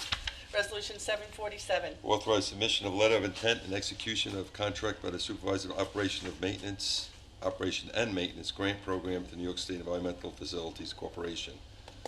So moved. And seconded. Moved and seconded, vote please. Giglio. Yes. Gabrielson. Yes. Wooten. Yes. Dunleavy. Yes. Walter. Yes. Resolution adopted. Resolution 748. Authorizes notice to bidders for advanced wastewater treatment facility TMDL upgrade, Contract G, general construction, Contract P, plumbing construction, Contract E, electrical construction, Contract H, HVAC construction. So moved. And seconded. Moved and seconded, vote please. Giglio. Yes. Gabrielson. Yes. Wooten. Yes. Dunleavy. Yes. Walter. Yes. Resolution adopted. Resolution 749. Classifies action on special permit of Peconic Propane and close public hearing. So moved. Second. Moved and seconded, vote please. Giglio. Yes. Gabrielson. Yes. Wooten. Yes. Dunleavy. Yes. Walter. Yes. Resolution adopted. Resolution 750. This is the one, Jen. Table this, can I get a motion to table this? I make a motion, we table resolution number 750. Can I have a second? And seconded? Moved and seconded as the table. Giglio. Yes. Gabrielson. Yes. Wooten. Yes. Dunleavy. No. Walter. Yes. Resolution 750 is tabled. Resolution 751. Accepts the resignation of a detention attendant. So moved. And seconded. Moved and seconded, vote please. Giglio. Yes. Gabrielson. Yes. Wooten. Yes, I'd like to thank John Lowry for his probably 25 years of doing that job at the same rate of pay. Yes. Dunleavy. Yes. Walter. Yes. Resolution adopted. Resolution 752. Accepts the resignation of a traffic control specialist. So moved. And seconded. Moved and seconded, vote please. Giglio. Yes. Gabrielson. Yes. Wooten. Yes. Dunleavy. Yes. Walter. Sorry, yes. Resolution adopted. Resolution Tired. 753. Awards bid for downpike, extra calcium chloride. Wow, So we're moved. awarding a bid for this after 5 RFPs. Moved and seconded, vote please. Giglio. Yes. Gabrielson. Yes. Wooten. Yes. Dunleavy. Yes. Walter. Yes. Resolution adopted. Resolution 754. Authorization to publish advertisement for Ford Automotive Replacement Parts for the town of Riverhead. So moved. And seconded? Moved and seconded, vote please. Giglio. Yes. Gabrielson. Yes. Wooten. Yes. Dunleavy. Yes. Walter. Yes. Resolution adopted. Resolution 755. Ratifies the authorization to publish advertisement for janitorial supplies for the town of Riverhead. So moved. And seconded. Moved and seconded, vote please. Giglio. Yes. Gabrielson. Yes. Wooten. Yes. Dunleavy. Yes. Walter. Yes. Resolution adopted. Resolution 756.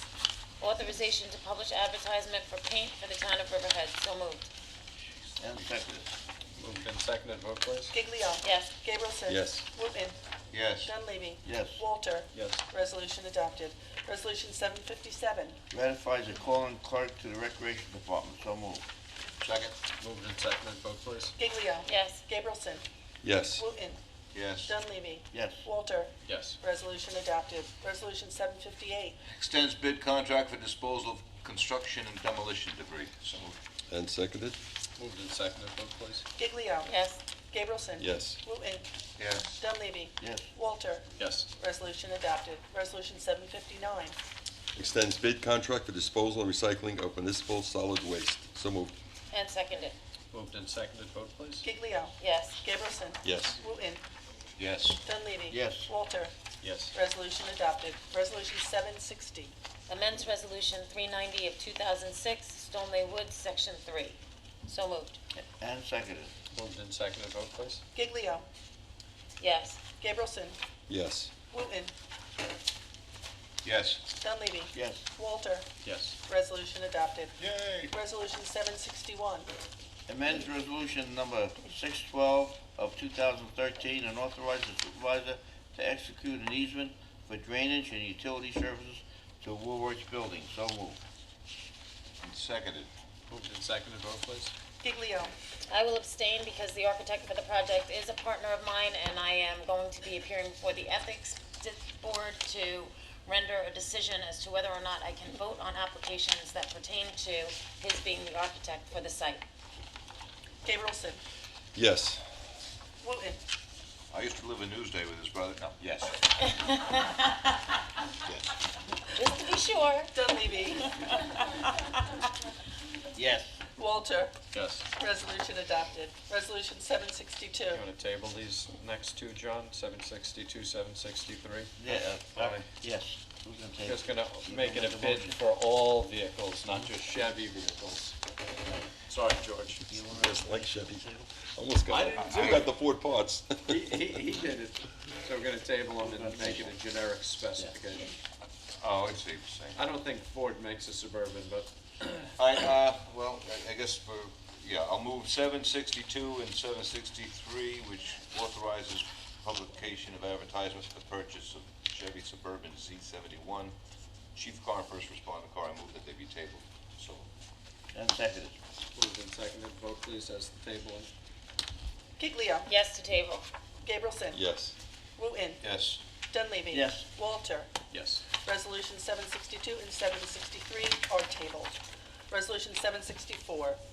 Authorization to publish advertisement for disposal and recycling of municipal solid waste. So moved. And seconded. Moved and seconded. Vote please. Giglio. Yes. Gabrielson. Yes. Wooten. Yes. Dunleavy. Yes. Walter. Yes. Resolution adopted. Resolution 765. Authorization to publish advertisements for disposal of town-generated construction and demolition materials. So moved. Good. Second. Moved and seconded. Vote please. Giglio. Yes. Gabrielson. Yes. Wooten. Yes. Dunleavy. Yes. Walter. Yes. Resolution adopted. Resolution 766. Is this redundant? No, this is household. Authorization to publish advertisement for removal of household hazardous waste. So moved.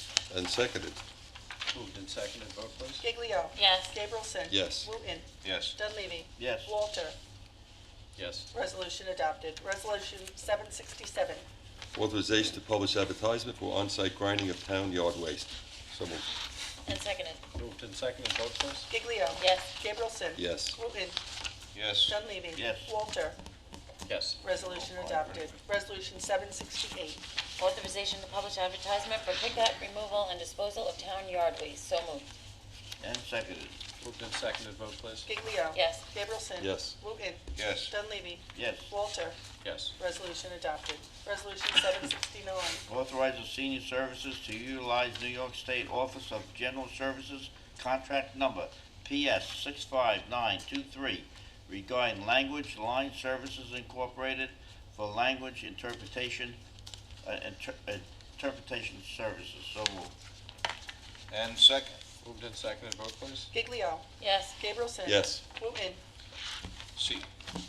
Dunleavy. Yes. Walter. Yes. Resolution adopted. Resolution 770.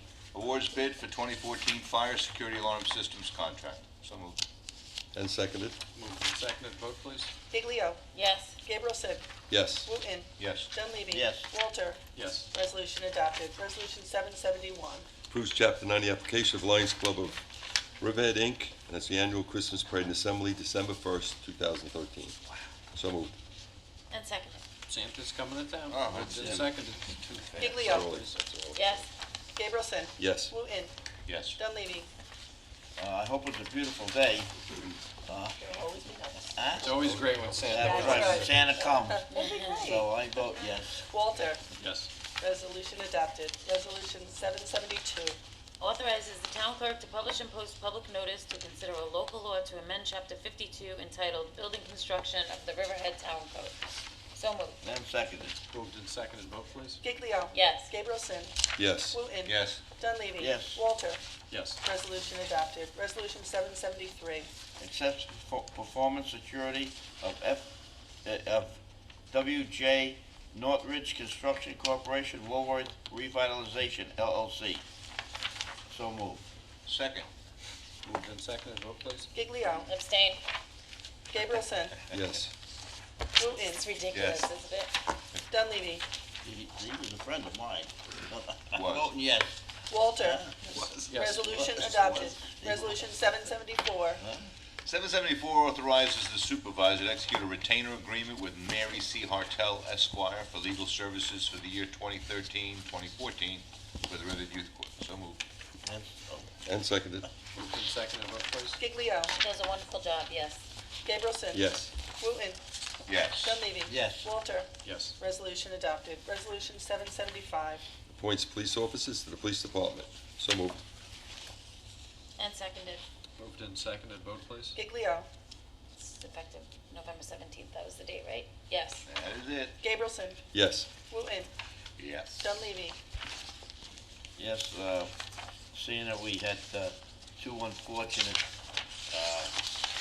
deaths in the police department. These two are experienced people, and they can start working immediately. They're certified, so I vote yes. Walter. Yes. Resolution adopted. Resolution 776. Pays the bills. Second. Moved and seconded, vote please. Giglio. Yes. Gabrielson. Yes. Wooten. Yes. Dunleavy. Yes. Walter. Yes. Resolution adopted. We take two off the floor, George. Yes, I'd You like- offer the budget adoption for the Stotsky Playground and Park Equipment and 2013 Millbrook Gables Playground Equipment. Okay, I'd like to take Resolution 777 and 778 off the floor. I'll second. Moved and seconded, that's to take off the floor, both Gig- resolutions. Giglio. Yes. Gabrielson. Yes. Wooten. Yes. Dunleavy. Yes. Walter. Yes. Resolution 777 and 778 are taken off the floor. I'll call them. Resolution 777. 2013 Stotsky Park Playground Budget Adjustment. So moved. And seconded. Moved and seconded, vote please. Giglio. Yes. Gabrielson. Yes. Wooten. Yes. Dunleavy. Yes. Walter. Yes. Resolution adopted. Resolution 778. As the 2013 Millbrook Gables Playground Budget Adjustment. So moved. And I'll second. Yes.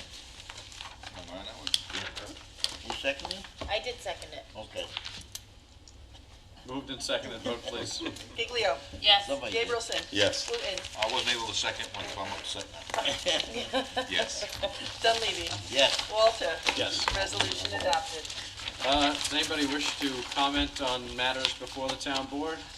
Not seeing anybody, can I get a motion to adjourn? Jill, I'll be right in your office. Adjourn the town board meeting. All in favor? Aye. Aye. Aye.